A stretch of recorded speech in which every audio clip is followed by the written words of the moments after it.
오늘 하나님께서 우리에게 주시는 말씀은 사무엘 하 1장 1절로 16절까지의 말씀입니다. 사무엘하 1장 1절로 16절까지의 말씀 교독으로 보시겠습니다. 제가 먼저 읽겠습니다. 사울이 죽은 후에 다윗이 아말렉 사람을 쳐 죽이고 돌아와 다윗이 시글락에서 이틀을 머물더니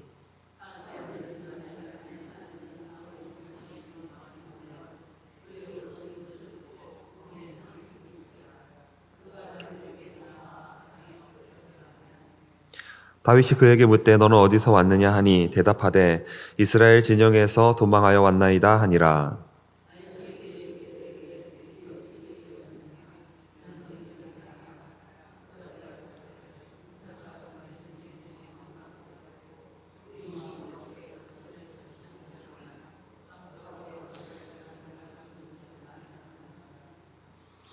다윗이 자기에게 알리는 청년에게 묻되 사울과 그의 아들 요나단이 죽은 줄을 내가 어떻게 아느냐.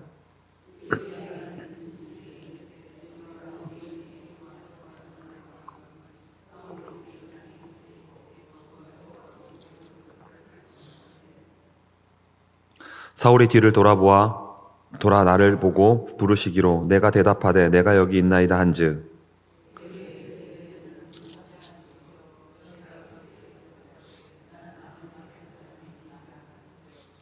또 내게 이르시되 내 목숨이 아직 내게 완전히 있으므로 내가 고통 중에 있나니 청하건대 너는 내 곁에 서서 나를 죽이라 하시기로.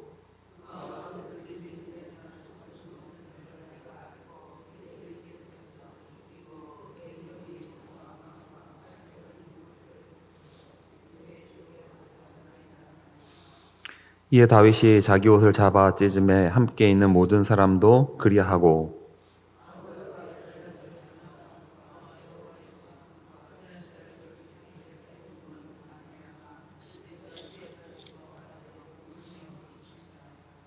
다윗이 그 소식을 전한 청년에게 묻되 너는 어디 사람이냐 대답하되 나는 아말렉 사람 곧 외국인의 아들이니이다 하니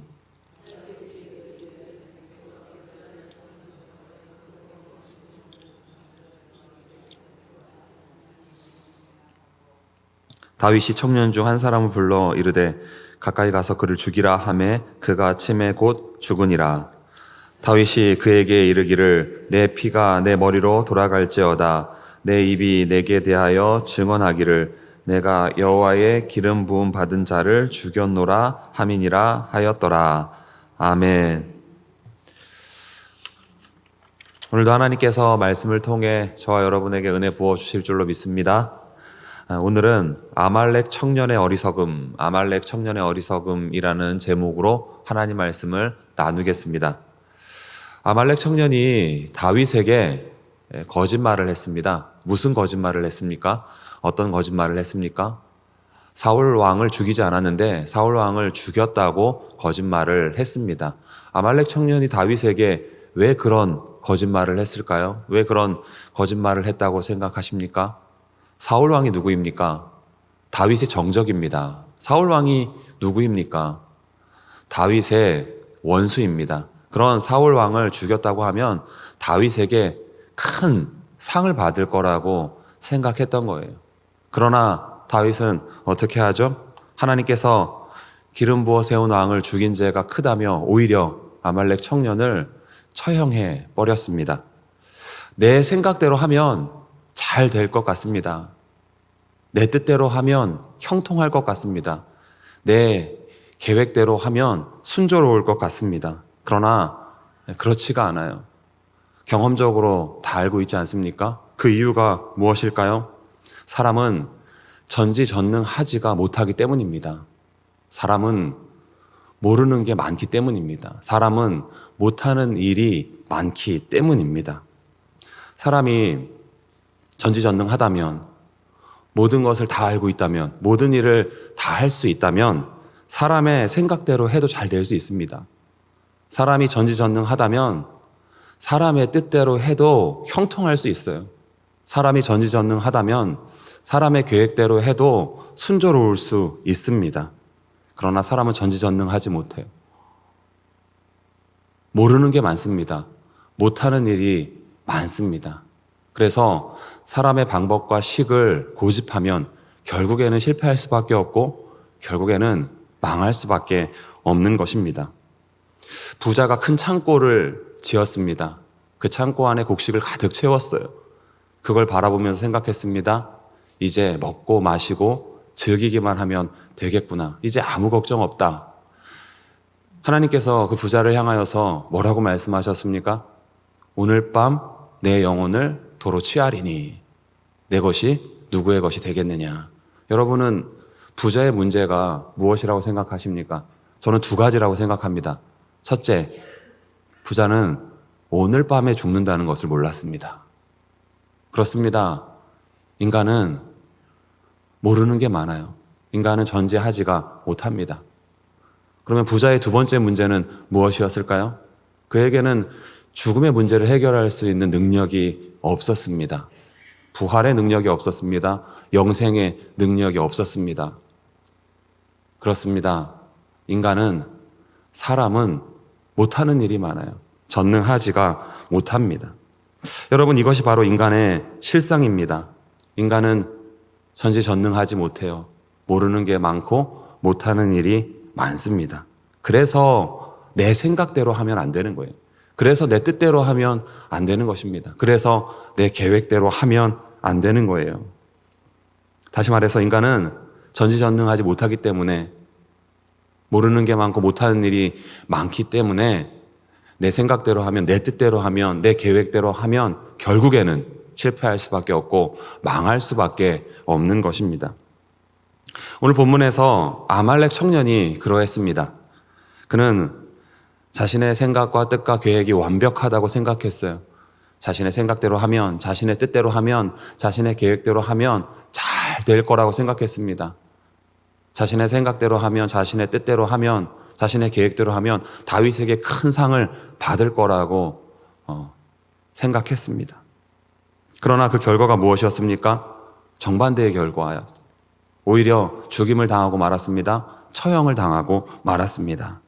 그렇습니다. 반복해서 말씀드리지만 인간은 전지전능하지가 못해요. 그래서 인간의 방법과 식이 결국에는 실패할 수밖에 없고 망할 수밖에 없는 것입니다. 그렇다면 우리가 이 세상에서 잘 되기 위해서는 어떻게 해야 할까요? 우리가 이 세상에서 형통하기 위해서는 어떻게 해야 할까요? 우리가 이 세상에서 순조로운 삶을 살아가기 위해서는 어떻게 해야 할까요? 전지전능하지 못한 유한한 인간의 방법과 식을 철저하게 버려야 하는 것입니다. 전지전능하신 하나님의 방법과 식을 철저하게 붙들어야 하는 것입니다.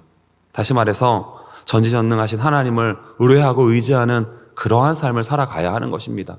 전지전능하신 하나님의 말씀과 뜻을 따르는 그러한 삶을 살아가야 하는 것입니다. 그럴 때 우리가 이 세상에서 잘 될 수 있고 형통할 수 있으며 순조로운 삶을 살아갈 수가 있는 것입니다. 여러분, 아브라함을 한번 생각해 보십시오. 아브라함이 자신의 생각과 뜻과 계획대로 해서 잘 된 게 하나라도 있습니까? 애굽으로 내려간 일이 잘 되었습니까? 아내를 누이라고 속인 일이 잘 되었습니까? 여종 하갈을 취해서 이스마엘을 낳은 일이 잘 되었습니까? 오히려 상황을 악화시켰습니다. 인간은 전지전능하지 못하기 때문에 모르는 게 많고 못하는 일이 많기 때문에 인간의 방법과 식을 고집하면 결국에는 실패할 수밖에 없고 망할 수밖에 없는 것입니다. 그랬던 아브라함이 나중에 어떻게 변화가 되었습니까? 하나님께서 아브라함에게 외아들 이삭을 번제로 바치라고 했어요. 그때 아브라함이 어떻게 하죠? 한마디의 반문도 없이 외아들 이삭을 하나님께 번제로 바쳤습니다. 여러분, 그 외아들 얼마나 귀합니까? 그 외아들을 하나님께 번제로 바쳤다는 거 무엇을 의미합니까? 인간적인 방법과 식을 포기했던 거예요. 하나님의 방법과 식을 붙들었던 것입니다. 그랬을 때 무슨 일이 일어났습니까? 어떤 일이 일어났습니까? 그 외아들 이삭 죽지 않고 살았습니다. 그리고 그 외아들 이삭을 통하여 하나님이 아브라함에게 주셨던 후손에 대한 약속과 가나안 땅에 대한 약속이 다 이루어졌습니다. 하나님은 전지전능하시기 때문에 하나님은 모르는 게 없고 못하는 일이 없기 때문에 그 하나님의 방법과 식을 따르면 결국에는 잘 될 수밖에 없고 형통할 수밖에 없는 것입니다. 이것이 바로 영적인 원리인 것입니다. 야곱이 자신의 생각대로 해서, 자신의 뜻대로 해서, 자신의 계획대로 해서 잘된 일이 하나라도 있습니까? 아버지를 속인 일이 잘 되었습니까? 형을 속인 일이 잘 되었습니까? 장자의 축복을 가로챈 일이 잘 되었습니까? 오히려 상황을 더 악화시켰습니다. 인간은 전지전능하지 못하기 때문에 인간의 방법과 식을 고집하면 결국에는 실패할 수밖에 없고 망할 수밖에 없는 것입니다. 그랬던 야곱이 나중에 어떻게 변화가 되었습니까? 야곱의 딸 디나가 세겜에서 강간을 당하자 야곱의 아들들이 어떻게 하죠? 세겜 사람들을 다 학살해 버렸습니다. 그로 인해 야곱은 보복을 당하게 돼 절체절명의 위기에 처하게 되었습니다. 예전에 야곱이라면 어떻게 했을까요? 어떻게 하면 보복을 피할 수 있을까? 이국리를 하고 저국리를 했을 것입니다. 인간적인 방법과 식에 몰두했을 것입니다. 그러나 야곱은 예전의 야곱이 아니었어요. 그 절체절명의 위기 상황 가운데 야곱이 내린 결단이 무엇이었습니까? 하나님의 임재가 있는 베델로 올라가는 것이었습니다. 지금 보복을 당하게 생겼는데 베델로 올라간다고 뾰족한 수가 있습니까? 여러분, 그런 절체절명의 위기 상황 가운데 야곱이 하나님의 임재가 있는 베델로 올라갔다는 게 무엇을 의미할까요? 인간적인 방법과 식을 포기했던 거예요. 하나님의 방법과 식을 붙들었던 것입니다. 그랬을 때 무슨 일이 일어났습니까? 어떤 일이 일어났습니까? 하나님께서 보복당하지 않게 하셨습니다. 하나님이 야곱에게 어떤 복을 주셨습니까? 이스라엘이 되게 하셨습니다. 하나님의 오른손에 붙들려서 귀하게 쓰임받게 하셨습니다. 그리고 그 야곱을 통하여 하나님이 주셨던 후손에 대한 약속과 가나안 땅에 대한 약속이 다 이루어졌습니다. 여러분 기억하세요. 하나님은 전지전능하시기 때문에 하나님의 방법과 식을 붙들면 결국에는 잘 될 수밖에 없고 형통할 수밖에 없는 것입니다. 이것이 바로 영적인 원리인 것입니다. 사랑하는 성도 여러분, 인간은 전지전능하지 못합니다. 모르는 게 많아요. 못하는 일이 많습니다. 인간은 유한합니다. 그래서 인간의 방법과 식을 고집하면 결국에는 실패할 수밖에 없고 망할 수밖에 없습니다. 그러나 하나님은 전지전능하십니다. 그래서 그 하나님의 방법과 식을 따르면 잘 될 수밖에 없는 거예요. 형통할 수밖에 없는 것입니다. 이후로는 오직 그 하나님만을 의뢰하고 의지하심으로 승리의 삶을 살아가시기를 오늘 이 새벽 우리 주님의 이름으로 축복합니다. 기도하시겠습니다. 하나님 아버지, 오늘도 새벽 예배를 통하여 귀한 말씀을 허락해 주시니 참으로 감사를 드립니다. 오늘 주신 말씀대로 저희들 이후로는 인간의 방법과 식을 내려놓고 전지전능하신 하나님의 방법과 식을 온전히 붙들게 하여 주옵소서. 그리하여 저희들 주 안에서 형통한 삶을 살아가게 하시고 하나님의 복을 흘려보내는 축복의 통로가 되게 하여 주옵소서. 오늘도 귀한 말씀 허락해 주신 것을 감사드리며 이 모든 말씀 우리 주 예수 그리스도의 이름으로 기도드리옵나이다. 아멘.